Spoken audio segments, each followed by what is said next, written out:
tardes, bienvenidos a Misión Mundial. Les digo que todo hombre tiene una misión en la vida, pero ¿qué creen? También la tiene ante el mundo. Por eso esto se llama Misión Mundial.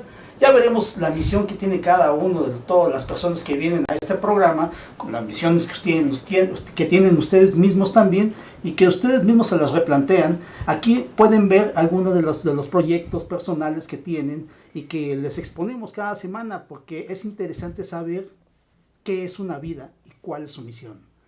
En esta ocasión vamos a tener un poquito como una secuencia del programa anterior, que fue presentar a los japoneses que nacieron en México o que se vinieron a vivir a México. En esta ocasión vamos a partir de un aspecto un poquito diferente y vamos a ver a los descendientes de estos japoneses, pero que ya nacieron en México, siendo, pues no sé, yo creo que una especie como de mestizos o de criollos asiáticos, ¿cómo llamarlo? Una cosa así. Y tenemos acá a un invitado muy especial. Él es doctor en odontología y es Héctor Tanamachi,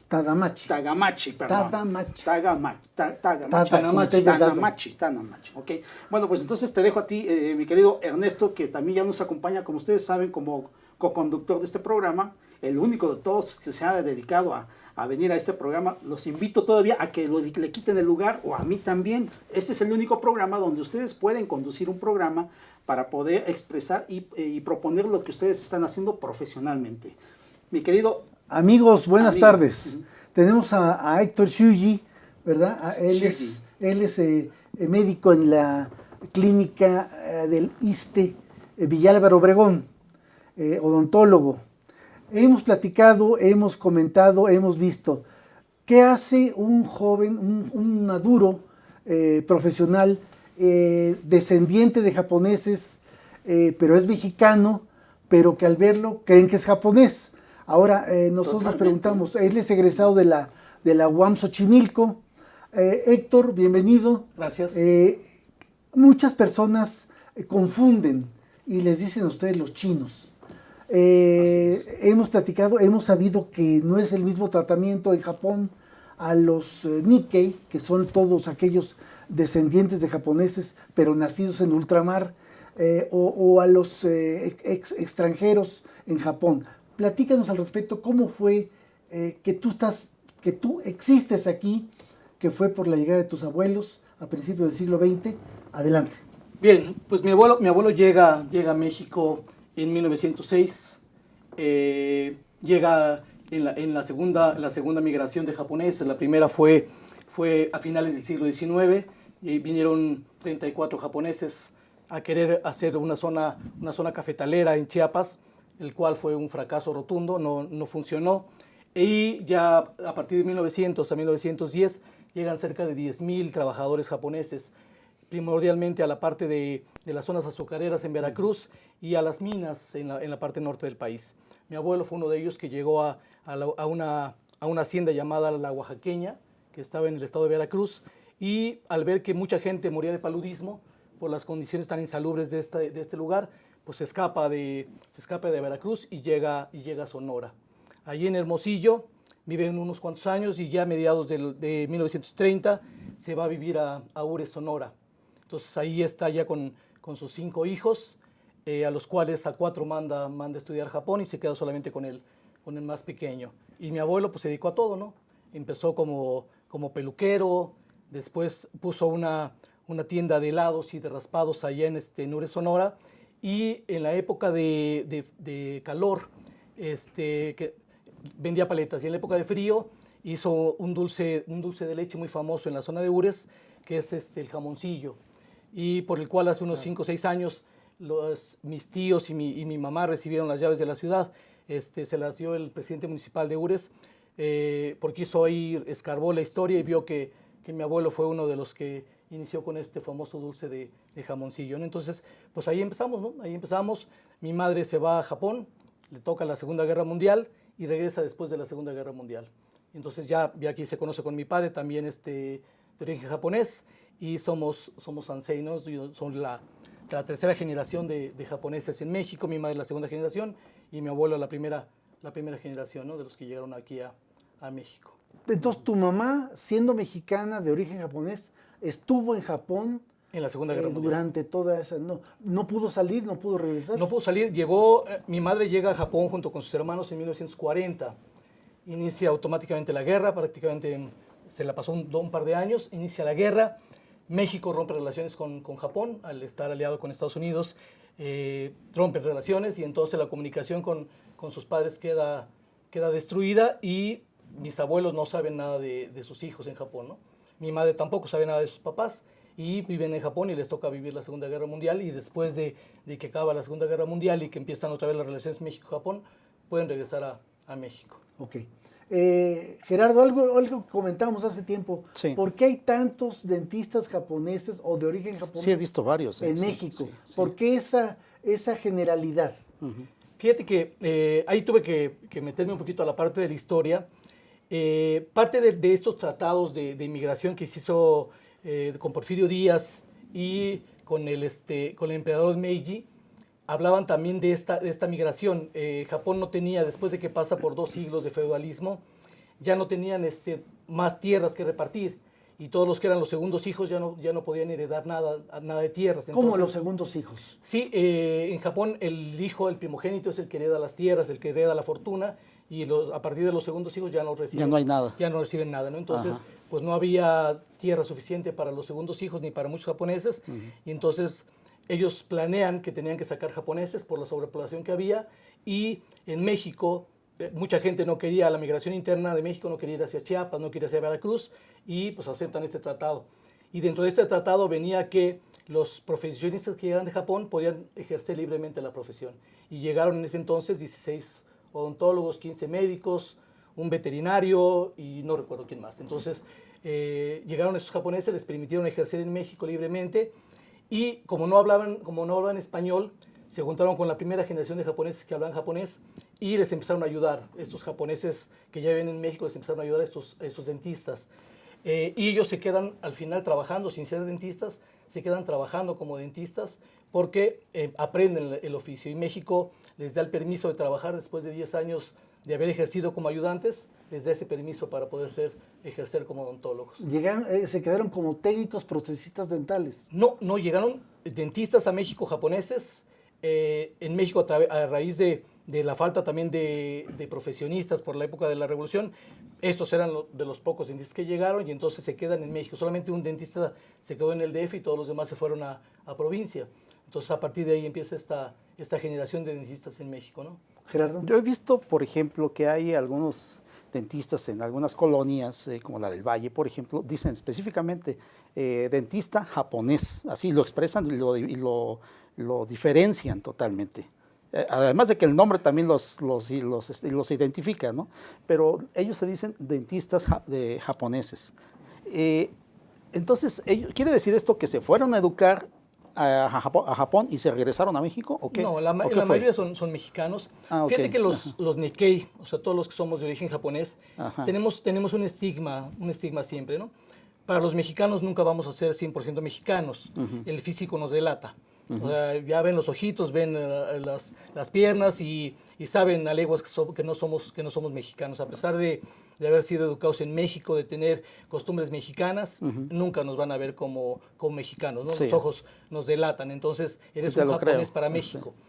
Y también tampoco eres japonés. Si llegas a Japón, tampoco eres japonés porque no eres originario de ahí, ¿no? Entonces, tienes esa doble racismo de los mismos japoneses y de los mismos mexicanos, ¿no? Siempre tienes esa parte. Sí. Pero aprovechando ya como Nikkei, el japonés tiene fama de trabajador, de honesto, entonces pues se nos vienen las dos cosas, ¿no? Entonces unimos la parte de esa fama que ya tiene el japonés como gente disciplinada, como gente trabajadora, y por otro lado el ingenio mexicano, ¿no? Entonces esta dualidad ya la aplicamos y usamos esa parte también, ¿no? O sea, nos ven menos rígidos que a los japoneses como tal, sí, pero también como más trabajadores y más responsables como esa herencia japonesa, ¿no? Entonces pues tenemos eso, ¿no? Ya de entrada, sin que te conozcan, ya te consideran que eres bueno para la electrónica, bueno para todo lo que tiene que ver con eso y también con la odontología, ¿no? Que es esa fama que ya teníamos como buenos dentistas japoneses, ¿no? Sí, exactamente. Entonces, pues, aprovechando eso, pues por ahí nos fuimos también a la odontología. Claro que sí. Ahora, todo se canaliza a través del Tratado de Amistad Comercio y Navegación de 1888, Sí. que se promovió con el visto bueno del presidente Grant. Porfirio Díaz lo deseaba un acercamiento con Japón, que se hizo a través del ministro Matías Romero, se firmó en Washington, perdón, y pues llegan los primeros pioneros a Chiapas. Después ya hay más oleadas de japoneses. ¿Y venían como braceros o como técnicos o como trabajadores? Mira, muchos venían como braceros. Se menciona que hay gente que ya venía con un contrato, pero también otros se sumaron, vieron que era fácil llegar a México, muchos con la mira de llegar a Estados Unidos, o sea, no era la intención llegar a México, pero muchos sí venían con un contrato, ¿no? Un contrato con las minas y un contrato con estas haciendas azucareras, ¿no? Entonces ya venían con trabajo específico, ¿no? Pero algunos, te digo, muchos se querían llegar a Estados Unidos, ¿no? Era fácil cruzar y radicar en Estados Unidos, ¿no? ¿Qué reacción hubo de los estadounidenses sobre estas oleadas de inmigrantes de Asia? Fíjate que Estados Unidos presiona a México para que esta oleada se detenga. En 1923 se detiene esta oleada de japoneses, entonces ya no permite la llegada de más japoneses. Sin embargo, los japoneses, caso fue de mi abuelo, buscan a una esposa japonesa con tal de seguir conservando la línea pura de japoneses, ¿no? Entonces, a través de contratos y compañías y casamenteras que se dedicaban a eso y compañías que se dedicaban a eso, pues le manda fotografías y se casa con mi abuela a través de una fotografía, ¿no? Entonces, ya vienen y era la manera de ir a traer una esposa japonesa en México, ¿no? Entonces, todos los japoneses buscaban casarse con japoneses, ¿no? Para conservar este linaje de japonés, ¿no? ¿Quién es el que da la línea de la raza, digamos? Fíjate que había como el sueño de todos de conservar esta parte, inclusive los japoneses que llegan ya después, que vienen de compañías japonesas, ven al japonés que ya es mestizo, lo ven mal, ¿no?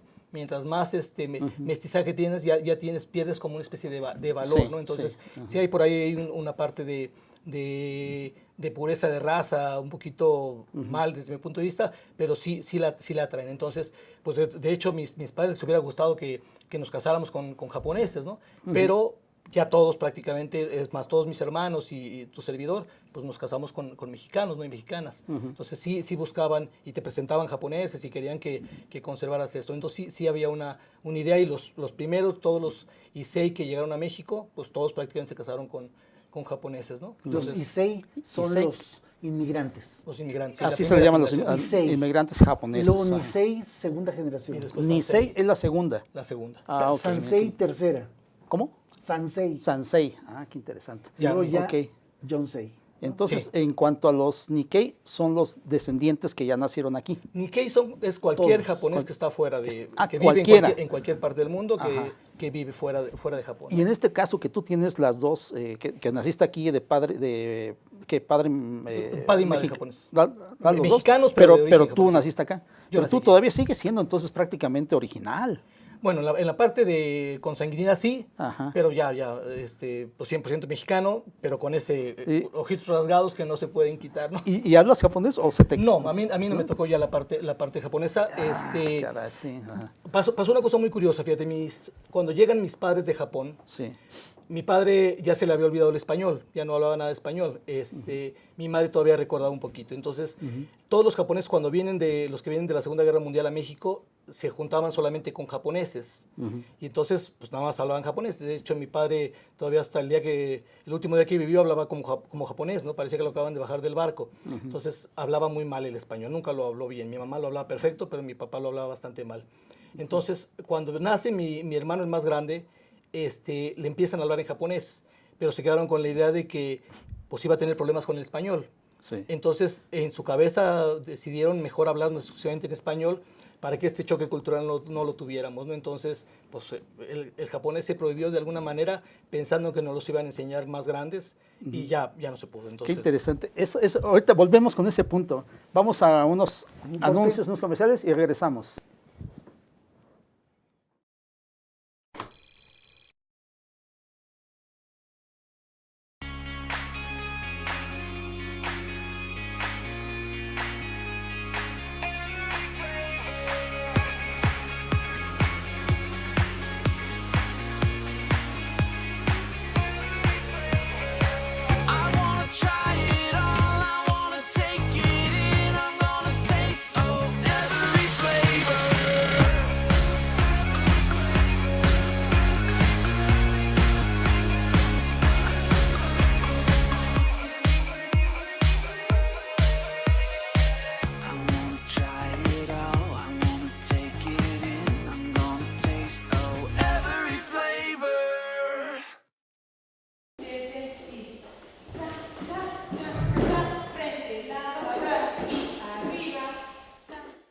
Para mí el baile es como una terapia porque me ayuda a relajarme, a desestresarme y a sentirme mejor. Cuando era estudiante estuve becada por el taller de baile y al terminar la licenciatura me ofrecieron quedarme como maestra de danza y acepté de inmediato. Más que un trabajo, lo veo como una forma de regresarle a la institución el apoyo que en algún momento me brindó. Estudié psicología porque siempre me ha gustado ayudar a las personas que están a mi alrededor. Actualmente estoy haciendo una investigación con cuidadores primarios de pacientes con cáncer y esta experiencia me ha llevado a plantearme nuevos horizontes en lo profesional. Soy Carla Fernández y uní la psicología y la danza para ayudar a que la gente se sienta mejor. Unila es más.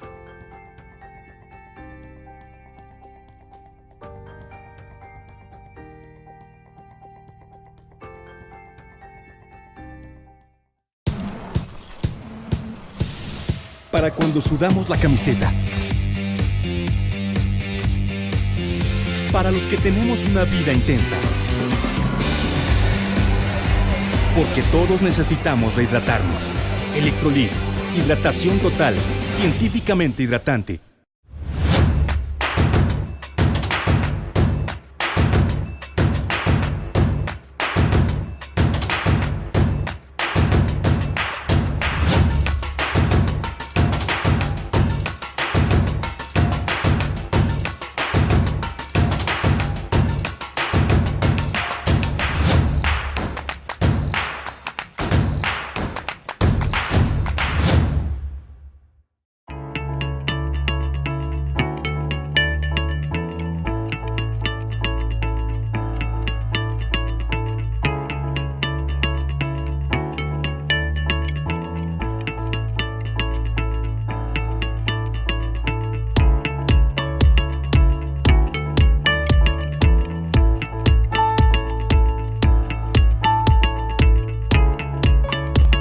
Estamos seguros que construyendo a través de la gente podremos trabajar y sobre todo contribuir en los resultados de su negocio.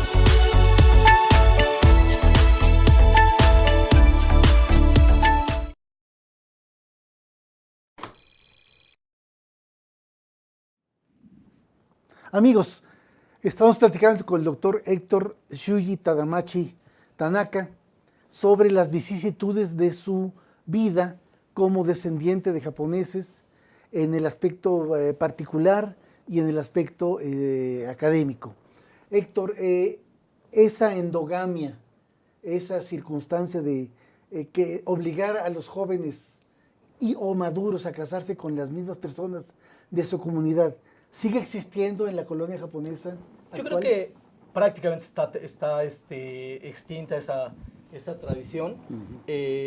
Mi abuelo sí lo hizo, se consiguió una esposa japonesa a través de unos padrinos, de unos casamenteros con fotografías, y sí eran prácticamente todos obligados a casarse con japonesas. El sueño de muchos era casarse, de hecho de toda la familia, tan solo 3 de mis primos se casaron uno sí con una japonesa que se trajo y otros con Nisei también, ¿no? Con segunda generación de japoneses en México. Pero todos los demás hicimos ya el mestizaje, ¿no? Entonces ya prácticamente, y no fuimos, yo nunca fui presionado. Sí insinuaban y me presentaron algunas japonesas en mi juventud, pero sin ninguna presión realmente fuerte de que me casara con ellas, o salí un par de veces con alguna de ellas y se acabó la presión y el sueño de que por fin alguno de nosotros nos casáramos con alguna japonesa o japonés, ¿no? Creo que la casamentera se le llama konya-kun, ¿no? Sí. Sí. Ok. Héctor, los valores mexicanos, los valores japoneses, que ustedes los tienen conjuntados, ¿qué representan, qué significan, cómo los practican, cómo los llevan a cabo? Fíjate que la parte de una cosa que tiene mucho el japonés es el respeto al mayor, ¿no? Al senpai. Al senpai, sí. Siempre es hablar de usted, al papá. De hecho, nosotros ya rompimos esta tradición con mis hijos, pero... ¿A los maestros? Al papá, a los maestros, la parte de la puntualidad, la parte del respeto, sí es muy... Y además, acuérdate que los primeros japoneses que se vienen son de principios del siglo, entonces todavía eran muy tradicionalistas, ¿no? No les tocó el desarrollo japonés, eran de los primeros, ¿no? Pero la parte de hacerlo bien desde la primera vez, tú lo aplicas. Pues mira, te exigen mucho la parte esta de, tienes como esa parte de que debes de ser inteligente, que debes ser cumplido, que debes ser, sí te la traen, ¿no? Y viene una presión importante de parte de los papás, ¿no? De que tengas excelentes calificaciones en escuelas, si no eres el número uno, también hay una presión interesante. Entonces sí hay ahí algunas presiones, pero no, o sea, ya han bajado mucho. Yo no creo que todavía en la actualidad existan muchos ni SEI o ni KEI en México que los obliguen o que sean presionados, ¿no? Gerardo. En el caso de la población, digamos, como tú, ya integrada en México, y un poco también voy a hablar conmigo en el caso de que también, pues, en mi caso fue chinos, ¿cómo se han sentido, digamos, en la aportación que han estado dando como una comunidad extranjera asimilada ya al país? ¿Cuáles han sido más o menos los compromisos y los retos que han tenido con esta sociedad mexicana? Fíjate que el japonés en general es bien visto en México, ¿no? No es una comunidad que se adaptó bien a México, Sí. y casi todos los japoneses que yo conozco son gente de trabajo, ¿no? Entonces, en ese sentido, hemos tenido buena cabida dentro de los mexicanos, ¿no? Recuerdo solamente el ahora bullying de niño, ¿no? Sí. El chino japonés. Exacto, Y, o sí. sea, se burlaban, Sí, y mucho, pues lo arreglabas a trompones con algún niño y se acababa ahí la parte de esa molestia, ¿no? Pero había un honor, o sea, Sí. nunca más se volvieron a meter ya contigo. Pues mira, Sí. te defendías. Mi padre le costó trabajo. Él decía que el mexicano era muy chistoso, era como pelea de gallos. Dice, nunca se pelean. Dice, todo mundo se enfrenta, y mi papá se peleaba con todo mundo. Dice, cuando a mí me retaban en Japón, es que era para A lo agarrarte que a vas, golpes. sí. Pero dice, en México nadie se quiere pelear, y todo el mundo te reta y todo el mundo te insulta, y yo no entendía eso, y mi papá terminó hasta en delegaciones porque se peleó con mucha gente, ¿no? Le decían, lo insultaban, le decían japonés, le decían vamos a golpearnos, y luego les tomaban la palabra, o sea, no se esperaba.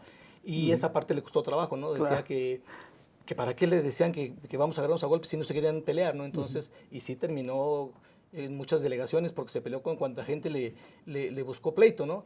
Y ahora pues, a nosotros se nos resbala, ¿no? Si tú te peleas con todo el que te insulta en la calle, pues terminas peleándote todos los días, ¿no? No acaba Sí, uno. sí, No así acabas, es. ¿no? Entonces, Así es. esa parte sí, pero te digo que ha habido una aceptación importante de la comunidad mexicana hacia los japoneses. Rara vez, solamente una vez me tocó una señora que me agarró a bolsazos, que me dijo que me regresara a mi país, que le robaba trabajo, pero una vez, ¿no? O sea, realmente ni le tomé importancia, ¿no? Sí. Y sí, todavía pues, gente que se burla de ti, que se rasga los ojos, y con eso ya se burla, ¿no? Pero Sí. cada vez hay menos eso, ¿no? Entonces, de hecho, creo que hay hasta una admiración hacia el pueblo japonés, y pues te aprovechas también de esa parte, ¿no? Entonces sí hay una admiración hacia los japoneses, algunas veces bien ganada, otras veces ya de gratis, pero nos ha ido, creo que bien en México. Yo me siento mexicano, yo les digo que soy más mexicano que el nopal, pero nadie me lo cree, ¿no? Por esa parte de, Claro. de los ojos que me delatan, ¿no? Y una cosa que es muy interesante también que te pasó, y bueno, a mí también me sucedió, en algún punto yo no puedo ni siquiera estudiar chino, no tengo ni la facilidad, pese a que soy una segunda generación de descendientes, no tengo la facilidad para aprender chino, ni siquiera un idioma oriental. Yo aprendí idiomas occidentales, porque en los 80s se podía y había más acceso a esos idiomas, nunca al japonés o al chino. Y en tu caso, ¿qué fue lo que pasó? ¿Por qué retomaste el idioma o ya no lo hiciste? No, te comentaba que a mi padre le costó mucho trabajo nuevamente aprender el español, Sí. y decidieron no hablarnos en japonés. Ellos Ahí decían fue, entonces, ya de más grandes nos iban a empezar a enseñar. Ya cuando tenemos 10, 12 años empezaron a hablarnos en japonés, y se desesperaba mi mamá. Nos empezaba a hablar en japonés, nadie le entendía, nos empezábamos a reír, y terminaba hablándonos en español enojada porque no le entendíamos, ¿no? Entonces, Claro. nunca pudo llevarlo a cabo, ¿no? Y ya después algunos de mis hermanos ya estudiaron japonés por su cuenta, sobrinos ya les interesó más la parte japonesa, y pues muchos ya hablan japonés, pero en mi caso no me dio por por aprenderlo. Me sé algunas palabras y las frases que usábamos en la casa, como gracias por la comida, ya me voy a dormir, Lo básico. mamá, papá, sí, o sea, cosas muy, muy elementales, ¿no? Pero realmente no me tocó. Digo que algunos de mis hermanos por su cuenta estudiaron, les nació la parte japonesa, ¿no? Sí. Y más a los, fíjate que lo curioso es que más a los nietos, a los sobrinos, a todos les dio mucho por la parte japonesa. A nosotros como que nos hicimos un poquito a un lado, pero a ellos les salió lo japonés, a pesar de que ya son mestizos, prácticamente todos con nombre japonés, y algunos en el liceo japonés, entonces sí regresó esa parte como oriental de rescatar sus raíces. Y ellos sí rescatar ambas, ¿no? Ellos sí tienen la parte de mexicano y la parte de japonés, ¿no? Claro. Ernesto, tú que has estado y que es fundador de una sociedad como es OMEJA, Sociedad Mexicana, México, Japón, Asia, ¿tú cómo has visto a los japoneses y cómo has visto a los chinos? Eso sería una pregunta interesante para ti, porque tú eres totalmente mexicano. Sí. Y has convivido con las dos razas. Mira, lo que pasa es que la población de japoneses y sus descendientes en México es de cerca de 25,000 personas. Hay otros japoneses que están de paso, como las personas que están, por ejemplo, en la parte de los corredores industriales ahora, sobre todo en Querétaro, hay cerca de 5,000 japoneses trabajadores, ¿no? Hay muchos empleados que han llegado en los últimos años y que han estado en esa situación. El aspecto de los chinos, como vinieron muchísimos, Sí, son más. sobre todo Sí. en la construcción de los ferrocarriles a principios del siglo XX, es más difícil. Digo, muchos no sabíamos que hubo genocidios de chinos. Exactamente. Sobre sí. todo por las tropas villistas, ¿no? Sí, así Pero bueno, tampoco sabemos que hubo japoneses combatidos en la revolución en ambos bandos. Un tío de Héctor estuvo con los federales. Oh, mi abuelo llegó a teniente ahí en la revolución. Interesante. Sí. Y tú sabes que el cocinero de Francisco de Madero era japonés, Kingo Nonaka. Y bueno, pues él se dice que el presidente Madero solo comía la comida de Kingo Nonaka porque sabía que no iba a estar envenenada y le gustaba la comida japonesa. Cuando asesinan al presidente, el cocinero Kingo Nonaka se va a combatir a las filas revolucionarias. Pero muchos japoneses combatieron sobre todo en las filas de los insurrectos. También. ¿Cómo hemos percibido? Antes no había información. Yo recuerdo cuando el entonces presidente López Mateos hizo la primera visita de Estado en 1962, nadie sabía nada de Japón. Había programas muy elementales en el entonces Telesistema Mexicano.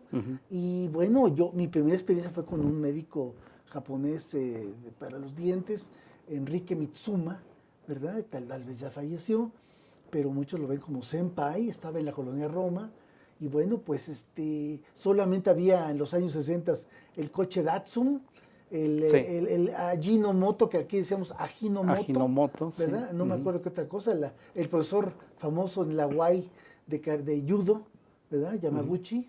Y bueno, había unas cuantas situaciones. Ahora, después de los 70s, todo se generalizó, ¿no? Y podemos ver cómo ha influido esa información y ese pensamiento de los japoneses. Nosotros hemos aprendido la parte de calidad, ¿verdad?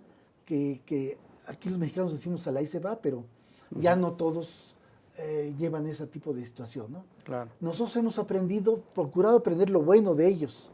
Y creo que los jóvenes y los maduros de origen japonés son los más imbuidos en lo que nosotros hemos tratado de aprender a muchas dificultades, ¿no? Como llegar temprano o hacerlo bien desde la primera vez. Claro. No sé ustedes cómo vean ese punto de vista, ¿no? Aprender, saber, ver, seguir y estandarizarlo. Que son las 5 S, ¿sabes? ¿Te acuerdas? Sí. ¿Verdad? No, yo en mi caso ha sido más bien como creo que nunca he seguido un planteamiento oriental, no, nada, porque en primer lugar, bueno, mi abuelo se murió cuando yo era muy joven, ya no tuve contacto. Mi papá es el primer mestizo, yo soy el segundo mestizo de esta familia, Y pues no, ya no hubo otra cosa, entonces fue una asimilación prácticamente. Creo que soy más mexicano que tú, me parece. Ya estoy más asimilado por acá. Y creo que toda esa corriente, digamos, de especialización o de costumbre de procedimientos, creo que lo tengo más bien a través de Occidente y no de Oriente. Entonces, más bien, en tu caso creo que no. Pues mira, te digo, soy más mexicano, siempre me he considerado así. Y sí traes algunas costumbres japonesas, sobre todo la parte de la comida, ¿no? Sí. Mi papá todos los días comió comida japonesa, ¿no? Le gustaba más la comida japonesa. Mi mamá se esforzaba por hacerle una comida japonesa formal todos los días, ¿no? Todos los Entonces, días. esa parte, cuando me caso con una mexicana me costó trabajo, yo tuve que aprender a hacer comida ¿Te japonesa. aceptaron, te dieron chance fácilmente? Fíjate que les gusta la comida japonesa. Yo No, no sé si... sobre la esposa. Sí, fíjate que como ya fui el último en casarme, de 8 hermanos fui el último en casarme, pues ya todos habían pasado por casarse con mexicanos, entonces no me costó ningún trabajo, ¿no? Entonces ya todos pasaron por mexicanos y no hicieron ningún aspaviento mis padres en ese sentido, ¿no? Y la raza, como somos raza más pura, por así decirlo, pues sí jala mucho la parte japonesa, ¿no? Hay 18 nietos y por ahí pues casi todos parecen japoneses, ¿no? La gran mayoría jaló más los rasgos japoneses, ¿no? ¿Ustedes no comen comida japonesa en casa? Sí, ocasionalmente. Cuando me toca cocinarla a mí, mi esposa va a hacer un par de platillos, pero cuando les quieren comida japonesa, al que le toca hacerles a mí. Normalmente así es con todos mis hermanos y hermanas, ¿no? Ok. La disciplina contigo, con tu esposa y con tus hijos. Pues fíjate que no es obviamente disciplina 100% japonesa, ahí sí estamos más tropicalizados a la parte mexicana, pero sí intentar pues que sean, porque te digo que siempre los ven como japoneses, ¿no? Entonces, como que esperan siempre que tengas buenas calificaciones, que seas el sobresaliente, el serio, el disciplinado, traes ya ese estigma desde que llegas a la escuela, ¿no? ¿Los valores? Los valores, sí. Mira, la parte de la honestidad, mi padre siempre recalcaba esa parte, que tienes que ser honesto, que a lo mejor te tardas más en llegar a la meta, pero siempre tiene que ser por la parte de la honestidad. Esa parte sí nos trajeron siempre muy, muy importante, que fueras honesto, que fueras puntual. A mí sí me cuesta trabajo en México, por ejemplo, que me citen en una boda a las 7 de la noche y yo soy el primero que llego a barrer y no hay nadie, ¿no? Entonces, Sí, ¿para qué sí me ponen pasa. a las 7 si no hay nadie? Porque saben que aquí llegan tarde. Y soy el primero en llegar, ¿no? Y siempre me pasa. Entonces, no puedo llegar yo a las 8:30 cuando dice a las 7, ¿no? Entonces, y solito ya me mentalizo de que pues, no va a haber nadie, ¿no? Pero sí llego puntual normalmente, ¿no? Ok, ahora, en Japón ya hemos platicado que Sí. empieza la hora y es a la hora, ¿no? Y es a Hay la que hora llegar también. 5 minutos antes, ¿no? Ujú. Oye, Sí, lo esperé a él para llegar aquí, yo estuve pues unos minutos antes para estar a tiempo, Claro. ¿verdad? Realmente, cuando fue la concentración de japoneses aquí en la Segunda Guerra, que los estadounidenses querían llevárselo para Estados Unidos y que el presidente Ávila Camacho, orientado por el expresidente Cárdenas y otro expresidente previo, le sugirieron que no permitiera que ocurriera eso, ¿no? Sí. A tus tíos les tocó, porque los concentraron en la Ciudad de México, en Morelos y en Guadalajara. En Guadalajara. Creo sí. que esa pregunta mejor la dejamos para el corte que sigue, Sí, porque sí. ahorita tenemos, pues, vienen los comerciales. Por supuesto.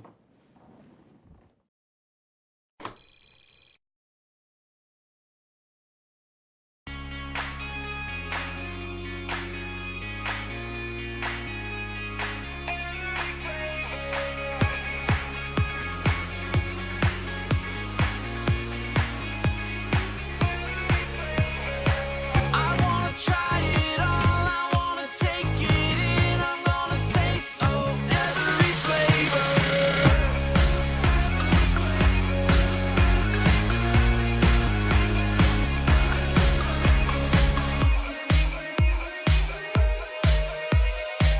I wanna try it all, I wanna take it in, I'm gonna taste every flavor.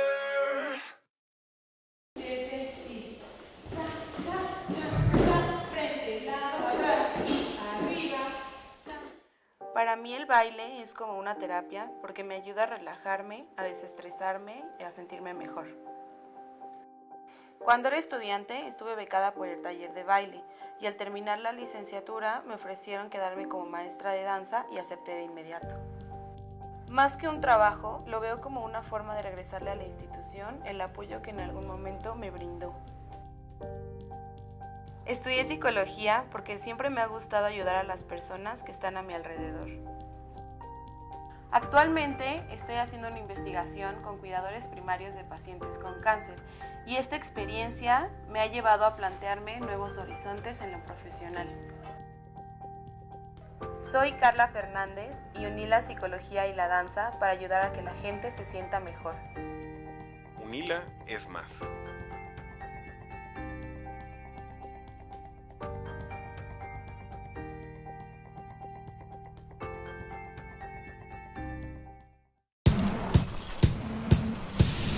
Para cuando sudamos la camiseta. Para los que tenemos una vida intensa. Porque todos necesitamos rehidratarnos. Electrolit, hidratación total, científicamente hidratante.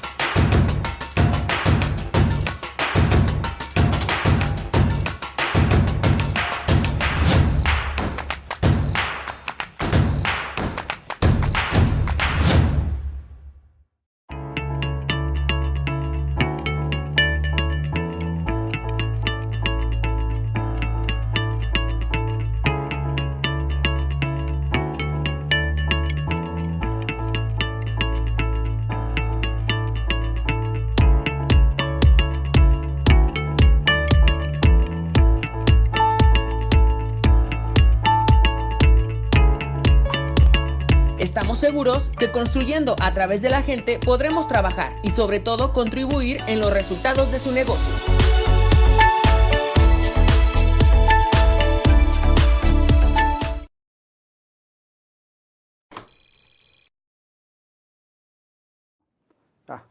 Amigos, estamos de nuevo con ustedes, el doctor Héctor Shuji Tadamachi Tanaka.